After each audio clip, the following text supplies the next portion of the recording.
years ago, in a city in a mountainous region of Brazil, several residents say they saw a cigar-shaped object crash into a field.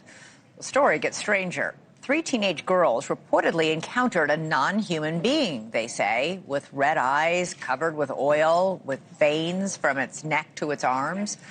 Rumors swirled that Brazil's military captured 1 or 2 of the beings and handed them off to the CIA and the FBI. The claims have never been proven, but that hasn't stopped the decades of speculation that has helped turn this incident into Brazil's Roswell. Now, 30 years later, the mystery is once again drawing attention. Witnesses and experts recently gathered in Washington to share their accounts and call for greater transparency around it. The first witness to speak was a man named Carlos. He says he arrived at the crash site and something bizarre happened. Nesse momento, estava... At that point, I was in the middle of the wreckage, and I picked up a lightweight fragment resembling aluminum foil. I crumpled it in my hand, but when I let go, it instantly resumed its shape. Another witness was a doctor who claims he treated one of these non-human beings, an apparent survivor of the crash. He said the moment he saw it, he knew it was not human. Its serenity and powerful presence led me to believe it had a very high level of intelligence and perception, higher than human beings. Missouri Republican Congressman Eric Burlison attended the event where Carlos and that doctor made those extraordinary claims. And then just last week, the congressman asked the FBI and the CIA to release any records they have related to the case. I had the chance to speak with Congressman Burlison about why he thinks more answers are needed.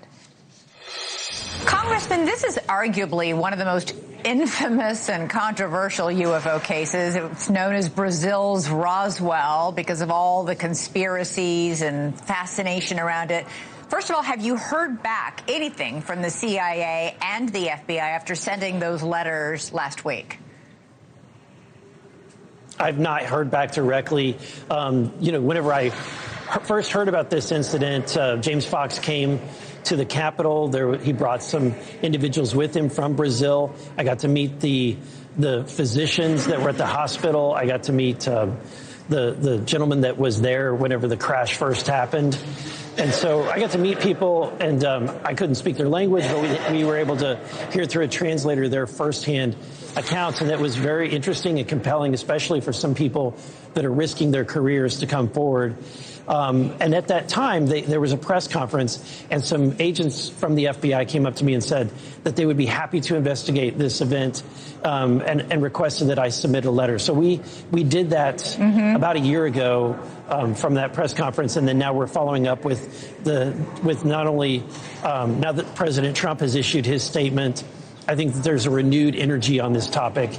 So we sent that letter to not only them, but the CIA. Yeah, when you talk about meeting with the doctors, the Brazilian doctors in this case, one of these doctors says he treated some non-human life form that was injured in the crash. He said it sort of looked like a small child with a teardrop-shaped head, and that it seemed to be intelligent and grateful for the medical attention.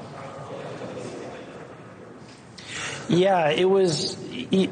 That was what his account was. What I found interesting is that he said that the way the alien didn't speak to him, obviously, but he could sense from the alien that it was grateful, but also that the alien was, in essence, placating us, that it thought it was almost cute that we were trying to provide health care for it. And so that was something that I took away from his testimony that I thought was interesting. How believable did you find these witnesses?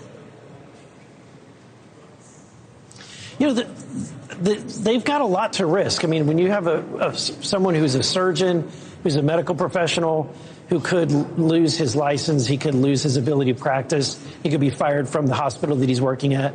That's really compelling. We also heard from someone who was who does testing, who was testing the blood samples of one of the individuals, the military personnel, that they said that he expired because of a interaction with either the craft or the alien.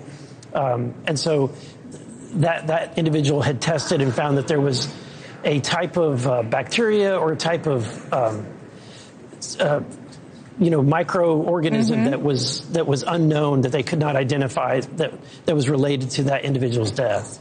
This is one of the soldiers who arrived at the scene, a Brazilian soldier who arrived at the scene of the crash. There were several, but one of them who actually went up and touched the craft or touched these beings later died. We don't know, or did he tell you we just don't know what that bacteria is?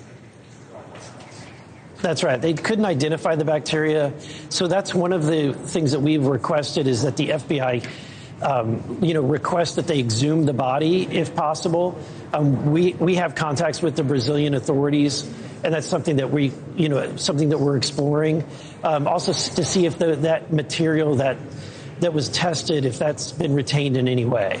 You have described yourself as dubious when it comes to UFO conspiracy theories. You are not one of these people running around saying there are aliens here and we need to investigate more because I believe in it. I mean, you have been very, very careful about withholding any judgment. How believable? I mean, it sounds like you found these witnesses to be somewhat credible. Yeah, and in general in this topic, I find that people believe what they experienced. I just am not someone that's going to believe it until I experience it myself. And so I don't think that people are purposefully trying to come forward and lie. I think that their motives are pretty honest. But at the end of the day, I'm in search of the truth, and I'm not going to stop until I get the cold, hard facts or the materials in my hands. And I think that that's what the American people want. Look, we've heard a lot of narratives and a lot of stories, and they make for great stories, but that's about where it ends. And I think that I think that the public wants and deserves someone that's going to pursue the real hard facts and the truth. The witnesses that you spoke to have long alleged that the United States government arrived on the scene of this crash, of this non-human spacecraft, and took the remains or this living being with them. If that happened, the CIA would have to know about this, right? One would think, and so that's one of the things that we're requesting is the flight logs to identify any U.S. military or any government planes that might have flown into that region during that window of time. We're requesting any kind of any records whatsoever that might point to any validity or validating of this story. Because so far you don't have anything to validate what these witnesses are telling you. So far, we've not heard back from the FBI or the CIA, but I do think that I do know that they are looking into this, and they're doing their own investigations. All right, Congressman Eric Burlison, I sure hope you hear back from the CIA or FBI soon. I know you sent those letters to the directors of each of those agencies on July 7th.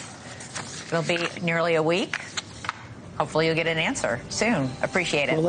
We'll let you know, Elizabeth. We'll let you know as soon as we can. All right. Thanks so much, sir.